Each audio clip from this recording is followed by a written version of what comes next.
नमस्कार विद्यार्थियों, जय हिंद, वंदे मातरम। कैसे हैं आप सभी लोग? हम उम्मीद करते हैं कि आप सब बहुत ही अच्छे होंगे। दीपक लक्ष्य यूट्यूब चैनल के ऊपर आप सभी का हार्दिक स्वागत और अभिनंदन करते हैं। हम आप सभी के मध्य में यूपी टीजीटी पीजीटी 2026 एग्ज़ाम के लिए मॉडल पेपर को लेकर उपस्थित हो चुके हैं, जिसमें हम सभी लोग प्रीवियस ईयर के प्रश्नों की श्रृंखला को देखेंगे और बहुत ही महत्वपूर्ण प्रश्न आज हम इसमें करने वाले हैं, जो आपके लिए आगामी भारतवर्ष की सभी प्रतियोगी परीक्षाओं में महत्वपूर्ण साबित होंगे। तो साथियों, एक बार सेशन को लाइक कमेंट कर शेयर कर दीजिए। चैनल के ऊपर पहली बार आए हैं तो सब्सक्राइब कर लीजिए, बेल आइकन दबाइए, जिससे आने वाली कक्षाओं का नोटिफिकेशन आप लोगों तक पहुंचता रहेगा। तो चलिए हम बगैर किसी इंतज़ार के, बगैर किसी देरी के शुरुआत करते हैं आज के पहले प्रश्न के साथ में। कामरेड का कोट किसकी रचना है? अमरकांत, राजेश जोशी, संजय, फणीश्वरनाथ रेणु। कामरेड का कोट ये किसकी रचना है? तो आपका जवाब होगा सही विकल्प सी, संजय की। अगला है, उक्त व्यक्ति प्रकरण के रचनाकार हैं पुष्पदंत, रोड़ा कवि, ठाकुर ज्योतिरीश्वर, दामोदर शर्मा। तो उक्ति व्यक्ति प्रकरण ये रचना किसकी है? तो आपका जवाब होगा विकल्प डी, यानी कि दामोदर शर्मा की। फिर अगला प्रश्न है, श्यामा स्वप्न के लेखक हैं किशोरी लाल गोस्वामी, ठाकुर जगमोहन सिंह, ब्रजनंदन सहाय, गोपाल राम गहमरी। तो श्यामा स्वप्न ये जो है कि लेखक कौन है? तो आपका सही जवाब क्या होगा इस प्रश्न के लिए? विकल्प बी, ठाकुर जगमोहन सिंह। अगले प्रश्न को देखते हैं। मेरी तेरी उसकी बात के लेखक हैं भगवती चरण वर्मा, यशपाल, अमृतलाल नागर, शिव प्रसाद सिंह। मेरी तेरी उसकी बात ये रचना किसकी है? तो आपका जवाब होगा विकल्प बी, यशपाल जी की। फिर अगला है, इनमें से कौन सी बोली पश्चिमी हिंदी वर्ग की नहीं है? अवधी, ब्रज, बुंदेली, कन्नौजी। तो इसमें जो पश्चिमी हिंदी वर्ग की बोली नहीं है, विकल्प ए अवधी, ये किसकी है? पूर्वी हिंदी की। और ब्रज, बुंदेली, कन्नौजी, हरियाणवी, खड़ी बोली, ये सब पश्चिमी हिंदी में आती है। अगला प्रश्न है, शा ध्वनि का उच्चारण स्थान है मूर्धन्य, तालव्य, दंते, ओष्ठ्य। तो शा ध्वनि कौन सी है? आपका उत्तर होगा विकल्प बी, यानी कि तालव्य ध्वनि है। आगे बढ़ते हैं। फिर अगला प्रश्न है, भाषा और समाज के लेखक कौन हैं? रामविलास शर्मा, देवेंद्र नाथ शर्मा, धीरेन्द्र वर्मा, उदय नारायण तिवारी। तो भाषा और समाज पुस्तक के लेखक कौन हैं? तो आपका उत्तर होगा विकल्प ए, रामविलास शर्मा जी। अगला है, अनुमितिवाद की अवधारणा किसकी है? शंकुक, रुद्रट, भट्टनायक, विश्वनाथ। तो अनुमितिवाद की अवधारणा किसकी है? आपका जवाब होगा विकल्प ए, यानी कि शंकुक जी की। फिर है, जादुई यथार्थवाद के प्रतिपादक कौन हैं? कीट्स, देरिदा, फ्रायड और बुअलो। जादुई यथार्थवाद के कौन है प्रतिपादक? तो आपका सही जवाब होगा विकल्प डी, यानी कि बुअलो। फिर अगला प्रश्न है, उत्तर संरचनावाद के मुख्य विचारक हैं दांते, ब्रेडले, सस्यूर, जॉनसन। इनमें से कौन है उत्तर संरचनावाद के विचारक? तो आपका जवाब होगा विकल्प सी, सस्यूर। फिर अगला है, अर्धकथानक किस भाषा की रचना है? अवधी, ब्रज, बुंदेली, राजस्थानी। तो अर्धकथानक ये किस भाषा की रचना है? तो आपका जवाब क्या होगा विद्यार्थियों? विकल्प बी, यानी ब्रज भाषा। अगला है, इनमें से कौन सी दलित आत्मकथा नहीं है? नागफनी, जूठन, अपनी खबर, मुर्दहिया। तो दलित आत्मकथा इनमें से कौन नहीं है? आप लोगों का सही उत्तर क्या माना जाएगा? विकल्प सी, अपनी खबर। और नागफनी, जूठन, मुर्दहिया ये तीनों दलित आत्मकथाएं हैं। फिर आपका प्रश्न है, उज्ज्वल वरदान चेतना का सौंदर्य जिसे सब कहते हैं, ये पंक्ति कामायनी के किस सर्ग से है? श्रद्धा, आशा, लज्जा, आनंद। उज्ज्वल वरदान चेतना का सौंदर्य जिसे सब कहते हैं, ये पंक्ति कामायनी के लज्जा सर्ग से है, यानी विकल्प सी आपका सही उत्तर होगा। फिर अगला प्रश्न है, सुनी है कथा कौन निर्गुण की, रच पच बात बनावत, सगुन सुमेरु प्रगट देखियत, तुम तृण की ओट धुरावत। ये पंक्तियाँ किसकी हैं? सूरदास, नंददास, कृष्णदास, परमानंद दास। तो किसकी है पंक्तियाँ ये? आपका जवाब होगा विकल्प ए सूरदास जी लिखते हैं, सुनिहे कथा कौन निर्गुण की, रचिपच पात बनावत, सगुन सुमेरु प्रगट देखियत, तुम तृण की ओट दुरावत। उसके बाद में आपका अगला प्रश्न है, कितना अनुभूतपूर्ण था वो क्षण, एक क्षण का आलिंगन। कथन किस रचना से है? ध्रुव स्वामिनी, प्रेम योगिनी, कर्पूर मंजरी, नील देवी। कितना अनुभूतिपूर्ण था वो एक क्षण का आलिंगन। तो आपका सही जवाब होगा ध्रुव स्वामिनी की यह पंक्ति है। अगला है, फिर आपका प्रश्न है, आखिरी कलाम काव्य का प्रतिपाद्य विषय है। क्या है प्रतिपाद्य? इस्लाम दर्शन, प्रेमाख्यान, लोक संस्कृत, युगबोध। तो आखिरी कलाम काव्य का प्रतिपाद्य क्या है, यानी मुख्य विषय क्या है? विकल्प ए इस्लाम दर्शन। फिर है, तद्भव पत्रिका का प्रकाशन स्थल है भोपाल, दिल्ली, लखनऊ, अहमदाबाद। तो तद्भव पत्रिका का प्रकाशन स्थल कहाँ से है, यानी कि लखनऊ से। फिर अगला है, व्योमकेश दरवेश के लेखक कौन है? हजारी प्रसाद द्विवेदी, यशपाल, रुद्रकाशिके, विश्वनाथ त्रिपाठी।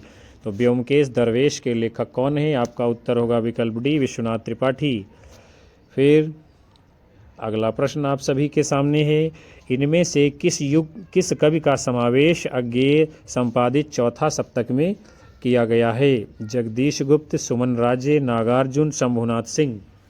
इनमें से किस कवि का समावेश अज्ञेय द्वारा संपादित चौथा सप्तक में किया गया है? तो आपका सही जवाब क्या होगा? विकल्प बी सुमन राजे। फिर है, अथातो घुमक्कड़ जिज्ञासा किस विधा से संबंधित रचना है? उपन्यास, रेखाचित्र, यात्रावृत्त, कहानी।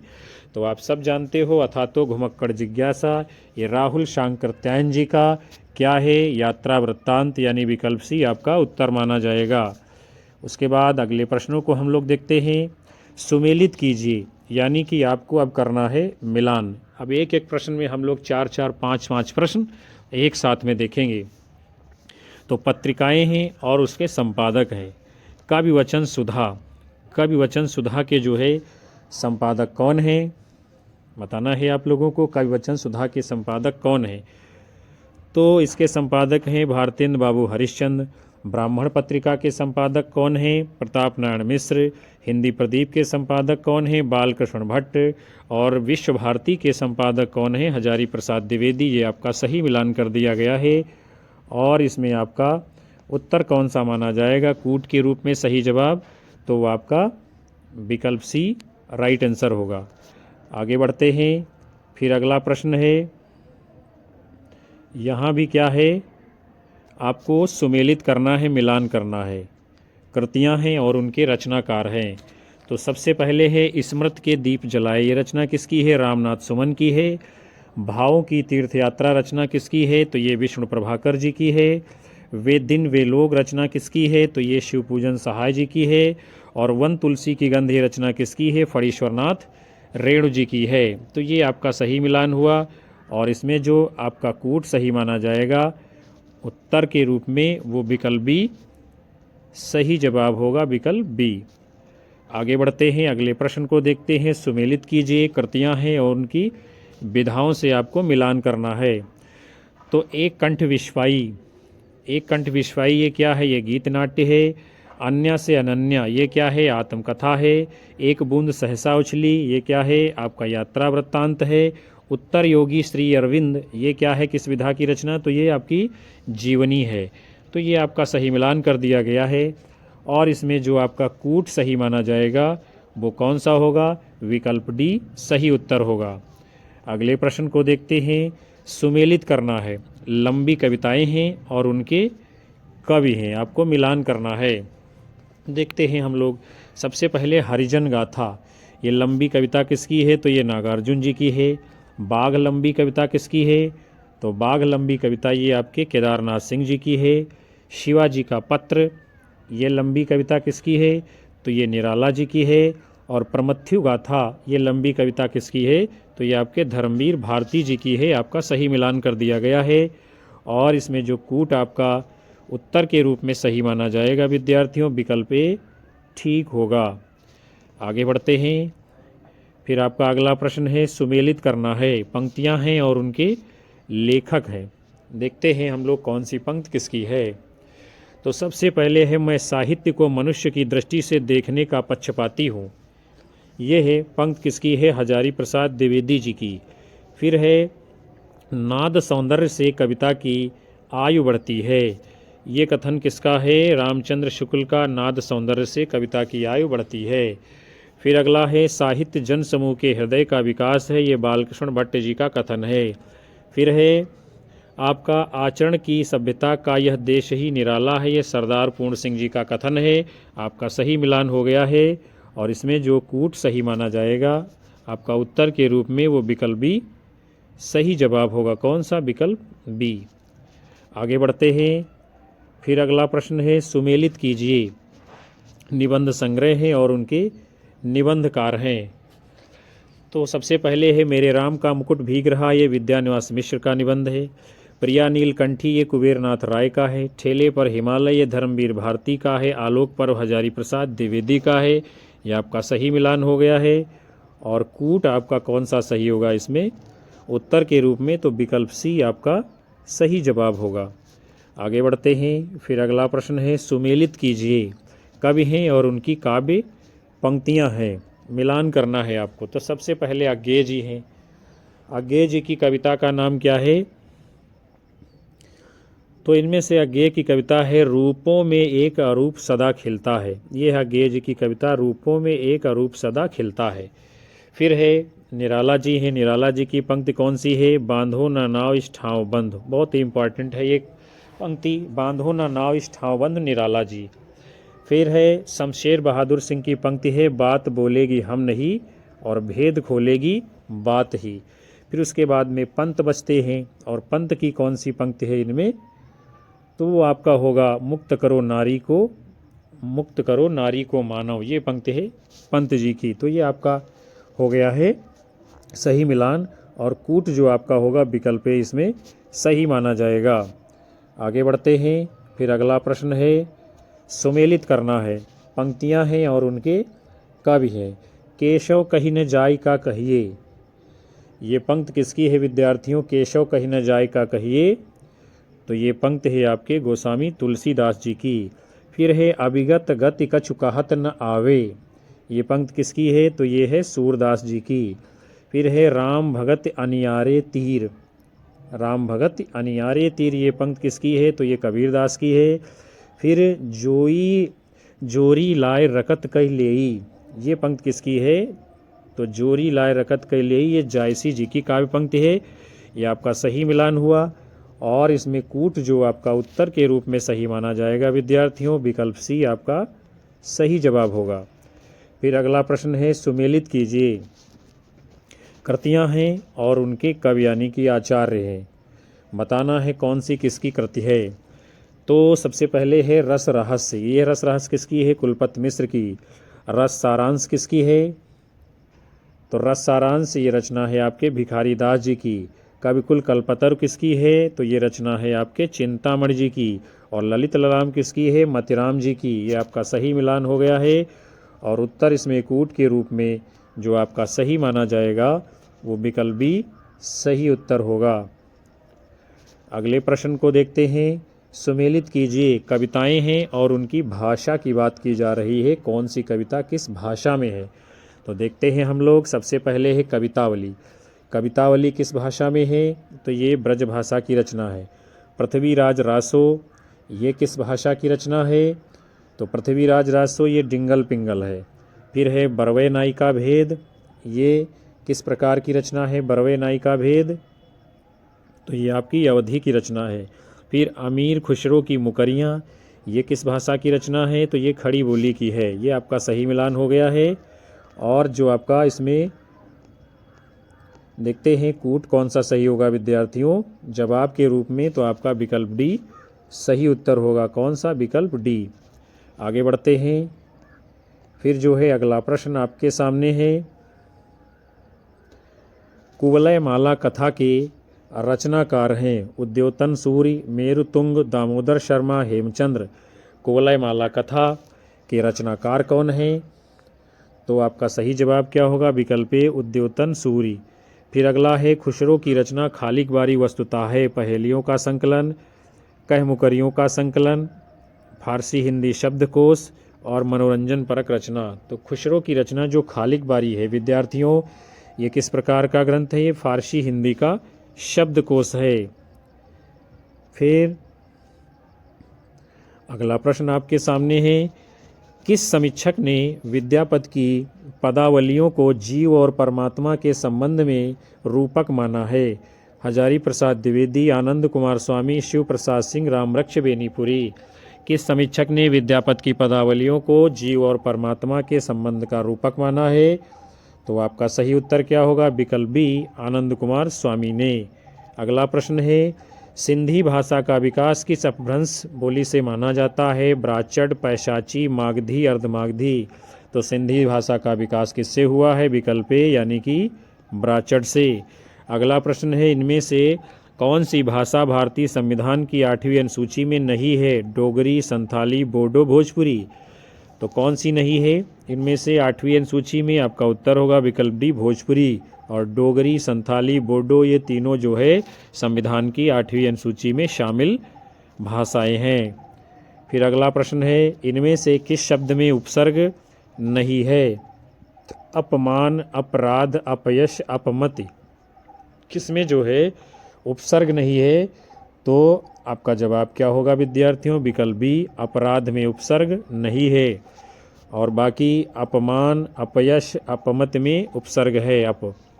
अगला है, सबरस के रचनाकार हैं मुल्ला वजही, कुली कुतुब शाह, इंसा अल्लाह खां, सैयद हुसैन अली खां। तो सबरस के रचनाकार कौन हैं विद्यार्थियों? तो आपका जवाब होगा विकल्प यानी कि मुल्ला वजही। अगला प्रश्न है, फोर्ट विलियम कॉलेज की स्थापना कब हुई? 1800 ईस्वी, 1805, 1857, 1900। तो फोर्ट विलियम की स्थापना कब होती है? 1800 ईस्वी में। अगला है, बेकसी का मजार उपन्यास के लेखक हैं? अमृतलाल नागर, प्रताप नारायण श्रीवास्तव, चतुर सेन शास्त्री, विष्णु प्रभाकर। बेकसी का मजार किसका उपन्यास है? आपका उत्तर होगा विकल्प बी, प्रताप नारायण श्रीवास्तव जी का। फिर उसके बाद में आपका अगला प्रश्न है, सरस्वती पत्रिका के प्रथम संपादक हैं?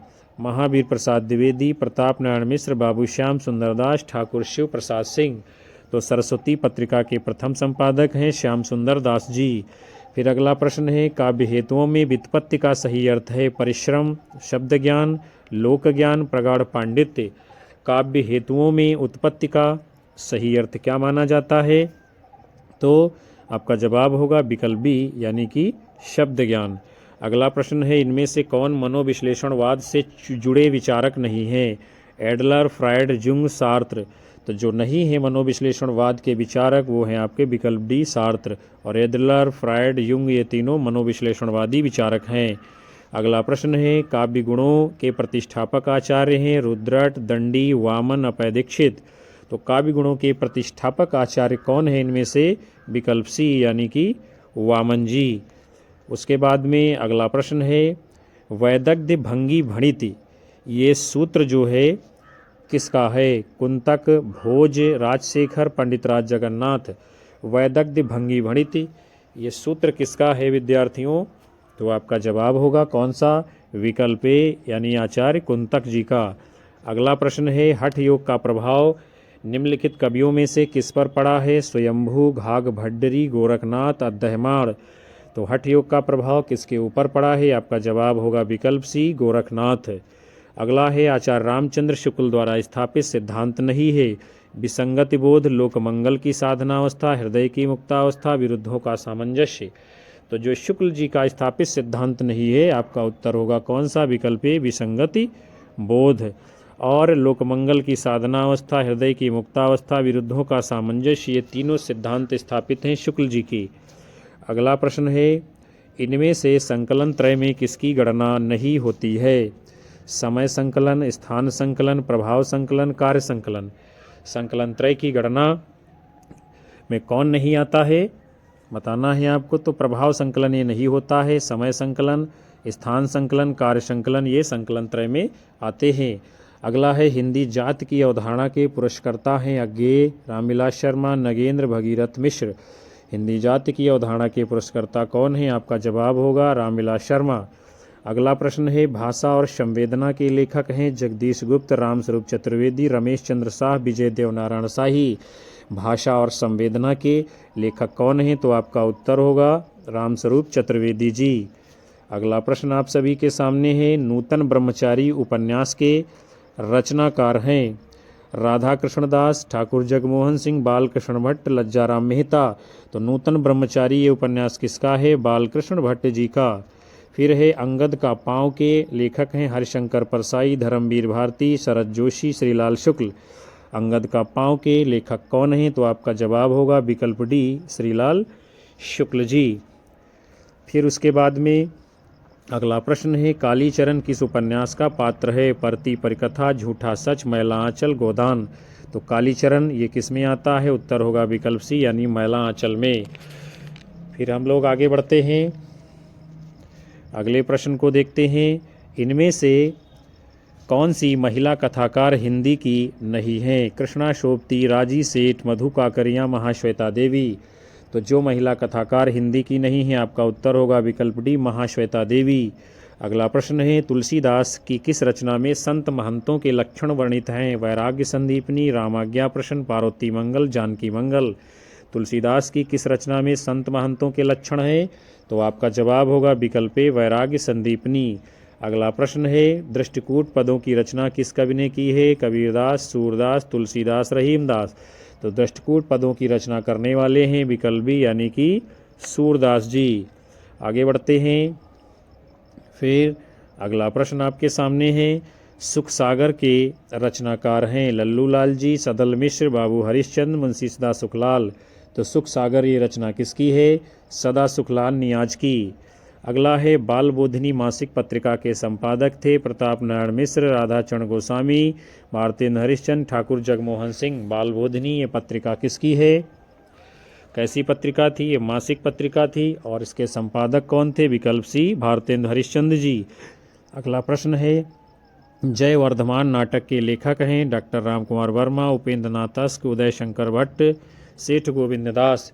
जय वर्धमान ये किसका नाटक है? तो आपका सही जवाब होगा विकल्प ए राम कुमार वर्मा जी का। फिर अगला प्रश्न है आपके सामने, मुकुल कविता संग्रह किस रचनाकार का है? पंडित राम नरेश नरेंद्र शर्मा, माखनलाल चतुर्वेदी, रामेश्वर शुक्ल अंचल, सुभद्रा कुमारी चौहान। मुकुल ये कविता संग्रह किसका है विद्यार्थियों? तो आपका जवाब होगा विकल्प डी सुभद्रा कुमारी चौहान जी का। अगला प्रश्न है, चक्कर क्लब के रचनाकार हैं अमृतलाल नागर, नगेंद्र, यशपाल, बाल मुकुंद गुप्त। चक्कर क्लब के रचनाकार कौन है बताना है आप लोगों को। तो सही जवाब होगा विकल्प सी यानी कि यशपाल जी। फिर अगला प्रश्न आपके सामने है, चेखव एक इंटरव्यू किसकी रचना है? रणवीर रांगरा, पद्म सिंह शर्मा कमलेश, राजेंद्र यादव, प्रभाकर माचवे। चेखव एक इंटरव्यू ये रचना किसकी है? तो आपका जवाब होगा विकल्प सी राजेंद्र यादव जी की। अगला प्रश्न आपके सामने है, एही रूप सकती और सीऊ, एही रूप त्रिभुवन कर जीऊ काव्य पंक्ति किसकी है? मलिक मोहम्मद जायसी, तुलसीदास, हृदयनाथ कुतुबन। एही रूप शक्ति और सीऊ, एही रूप त्रिभुवन कर जीऊ ये पंक्ति किसकी है? तो ये आपकी जो है मलिक मोहम्मद जायसी जी की पंक्ति है। अगला प्रश्न है, जसोदा कहाँ कहाँ हो बात, तुम्हारे सुत के करतब मोपे कहत कहे ना जात पंक्ति किसकी है? सूरदास, चतुर्भुजदास, कुंभनदास, हरिदास। ये किसकी काव्य पंक्ति है? तो आपका जवाब होगा विकल्प बी चतुर्भुजदास कहते हैं जसोदा कहाँ कहाँ हो बात। फिर है अगला प्रश्न, यह अभिनव मानव प्रजा सृष्टि द्वैता में लगी निरंतर ही वर्णों की करती रहे वृष्टि पंक्तियाँ किसकी हैं? जयशंकर प्रसाद, सुमित्रानंदन पंत, महादेवी वर्मा, रामधारी सिंह दिनकर। किसकी ये काव्य पंक्तियाँ हैं? तो आपका उत्तर होगा विकल्प ए जयशंकर प्रसाद जी की। यह अभिनव मानव प्रजा सृष्टि द्वैता में लगी निरंतर ही वर्णों की करती रहे वृष्टि। अगला है, कमलेश्वर द्वारा रचित कहानी नहीं है। राजा निर्वंशिया, मांस का दरिया, एक और जिंदगी, कस्बे का आदमी। तो इनमें से कौन सी रचना कमलेश्वर जी की नहीं है? तो आपका सही उत्तर क्या होगा? विकल्प सी एक और जिंदगी। और बाकी राजा निर्वंशिया, मांस का दरिया, कस्बे का आदमी ये तीनों कहानियाँ कमलेश्वर जी की हैं। अगला प्रश्न है आपके सामने, मित्र संवाद पत्र साहित्य किनके बीच लिखे गए पत्रों का संग्रह है। 4 विकल्प आपके सामने है, आपको बताना है। मित्र संवाद पत्र साहित्य किसके बीच में लिखा गया है? तो इसमें आपका सही उत्तर क्या होगा विद्यार्थियों? विकल्प ए यानी केदारनाथ अग्रवाल जी के और रामविलास शर्मा के पत्रों का संकलन है मित्र संवाद। अगला प्रश्न आपके सामने है, क्या है इनमें से कौन सी कृति वृंदावन लाल वर्मा की है? गोदान, भुवन विक्रम, चित्रलेखा, यही सच है।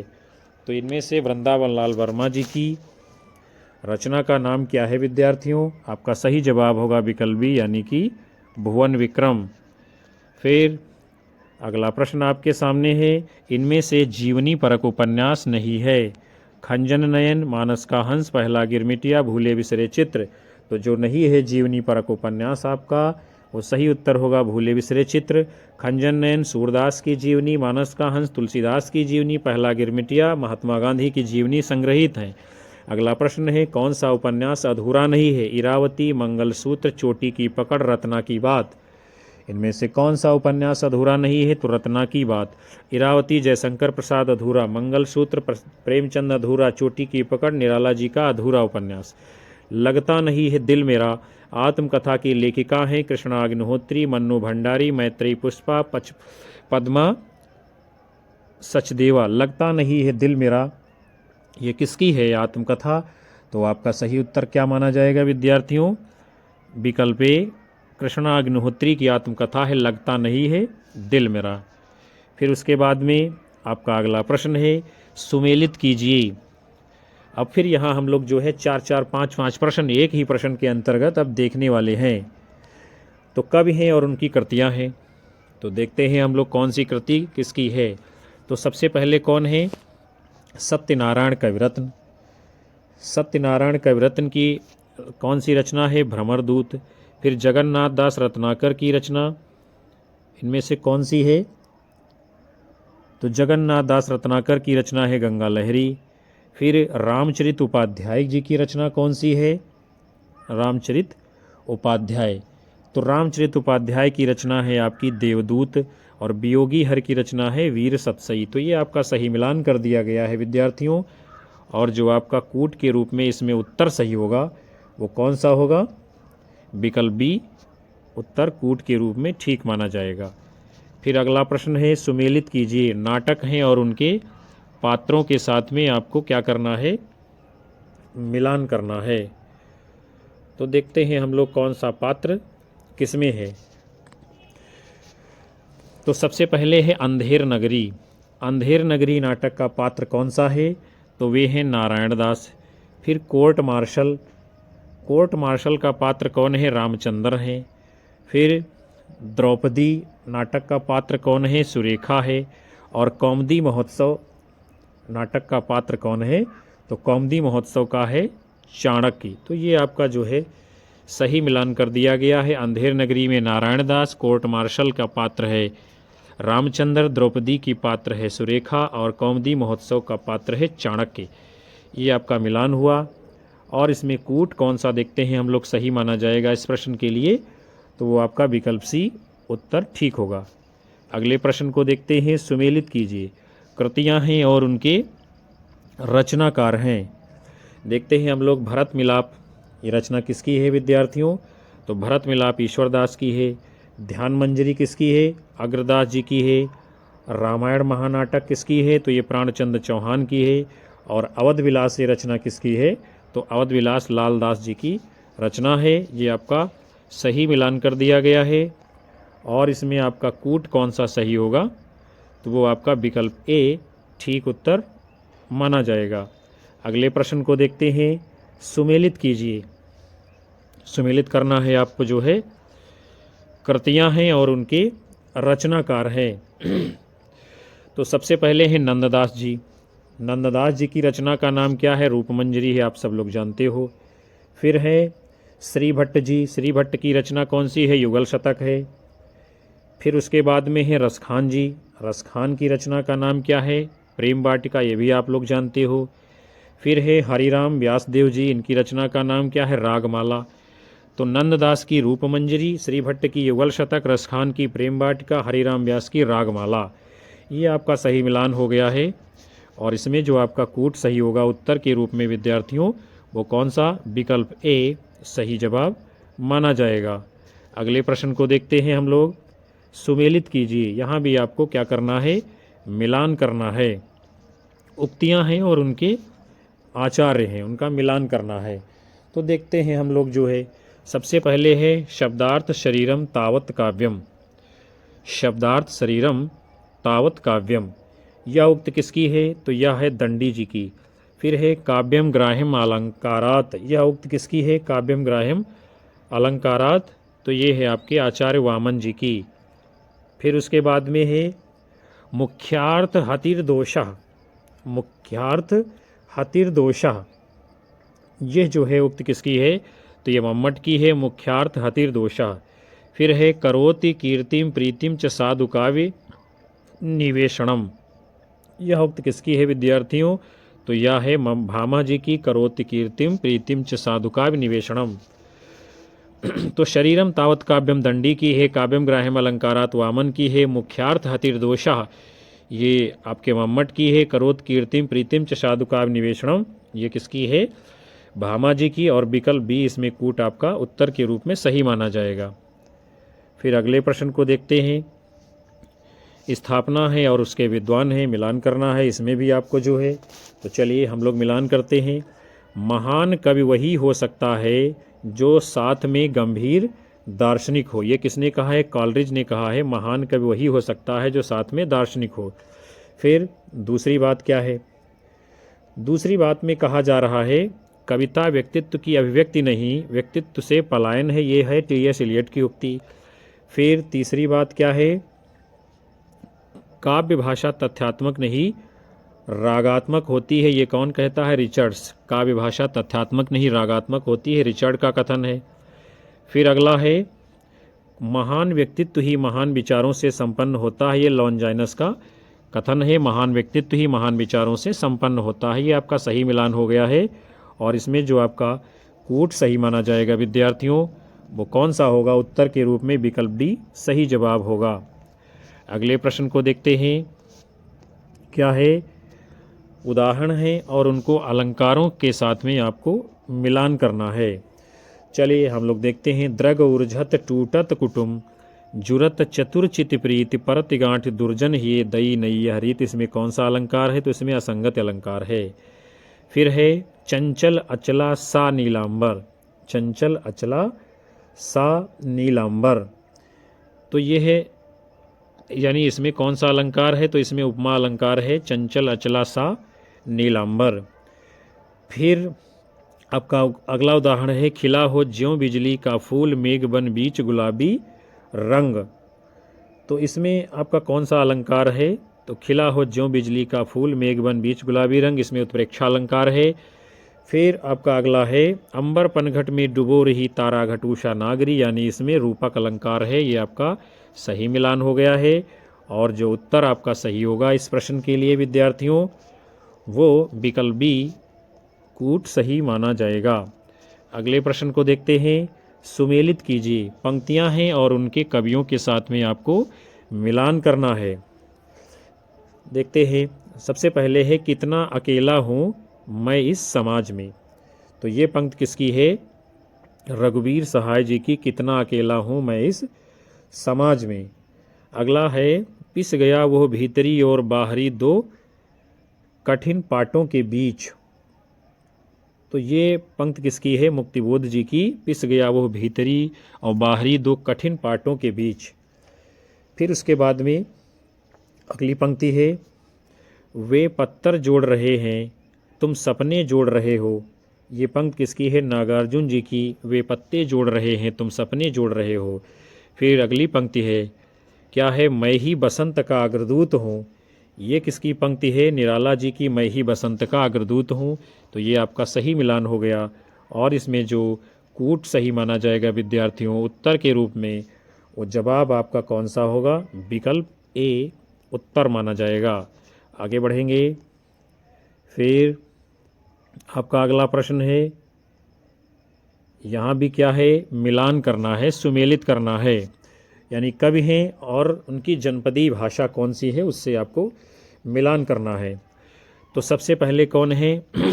जगदीश गुप्त जी। जगदीश गुप्त जी की भाषा है जनपदी भाषा ब्रज है। फिर बंशीधर शुक्ल जी है, इनकी जनपदी भाषा है अवधी है बंशीधर शुक्ल की। फिर ईश्वरी जो कवि हैं इनकी भाषा कौन सी है? बुंदेली के हैं।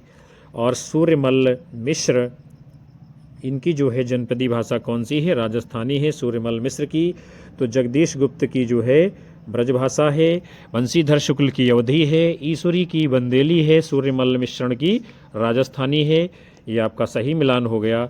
और जो इसमें आपका कूट सही माना जाएगा उत्तर के रूप में, वो विकल्प डी ठीक होगा। अगले प्रश्न को हम लोग देखते हैं, क्या है? सुमेलित करना है। यहाँ भी आपको रचनाकार हैं और सर्वाधिक संबंध उनका जनसंचार माध्यम है, यानी कौन सा रचनाकार किस जनसंचार माध्यम से जुड़ा रहा है, जिसने अपने जीवन में काम किया है। तो सबसे पहले है उदय शंकर भट्ट जी। उदय शंकर भट्ट जी का संबंध जो है फिल्म क्षेत्र से रहा है। उदय शंकर भट्ट का संबंध फिल्म क्षेत्र से रहा है। फिर है आपके इलाचंद्र जोशी जी। इलाचंद्र जोशी जी का संबंध जो है रेडियो से रहा है। इलाचंद्र जोशी जी का संबंध रेडियो से रहा है। फिर है मनोहर श्याम जोशी, इनका संबंध जो है दूरदर्शन से रहा है। मनोहर श्याम जोशी ने दूरदर्शन के लिए काम किया है। फिर अज्ञे जी हैं, और अज्ञे जी का संबंध किससे है? समाचार पत्रकारिता से अज्ञे जी का। तो उदय शंकर भट्ट जी फिल्म से जुड़े हैं, इलाचंद्र जोशी जी रेडियो से हैं, मनोहर श्याम जोशी दूरदर्शन से हैं, और अज्ञे जी ये समाचार पत्रकारिता से जुड़े हैं। तो इस तरह से आपका सही मिलान कर दिया गया है। और इसमें जो आप कूट देखेंगे, जो उत्तर के रूप में विकल्प आपका सही होगा विद्यार्थियों, वो विकल्प ए कूट सही माना जाएगा। तो प्रिय विद्यार्थियों और साथियों, आज के इस बेहद ही खूबसूरत सेशन को हम यहीं पर समाप्त कर रहे हैं, जिसके अंतर्गत आप सभी लोगों ने लगभग 100 महत्वपूर्ण वैकल्पिक प्रश्नों की श्रृंखला को देखा है, जो आपके लिए यूपी टीजीटी पीजीटी 2026 एग्जाम के लिए व भारतवर्ष की अन्य सभी प्रतियोगी परीक्षाओं के लिए बहुत ही महत्वपूर्ण साबित होंगे। सेशन को लाइक करिए, हाइप कीजिए, और हम उम्मीद करते हैं ये सेशन आप सभी लोगों को पसंद आया होगा। अपने साथी मित्रों में शेयर करिए, अपने साथी मित्रों को हमारे चैनल से जोड़ते रहिएगा। आप लोगों का प्यार मिलता रहेगा और हम आप सभी लोगों को लगातार कक्षाएं देते रहेंगे। अपनी राय हमें कमेंट बॉक्स में आप लोग अवश्य दर्ज करिए। और उन सभी साथियों का तहे दिल से हार्दिक आभार, धन्यवाद जो अंत तक सेशन को वॉच करते हैं। हम मिलेंगे आप सभी को पुनः से अगली कक्षा में नए मॉडल पेपर के साथ। तब तक के लिए नमस्कार, जय हिंद, वंदे मातरम, बाय बाय, शुभ रात्रि आप सभी लोगों को विद्यार्थियों।